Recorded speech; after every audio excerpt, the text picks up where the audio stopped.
আজকে তুমি চিকেন রান্না করছো? হ্যাঁ। তুমি খাবে? তুমি কার জন্য বানাচ্ছো, তোমার জন্য না আমার জন্য? আর আমার জন্য? দুটো বানাচ্ছো? একটা তোমার একটা আমার? আচ্ছা ঠিক আছে, আমাকে দাও, খাবার দাও।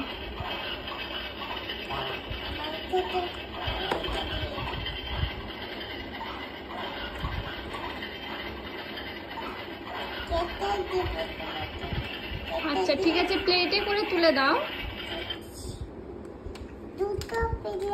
হ্যাঁ, একটা তোমার জন্য সাজাবে, একটা আমার জন্য।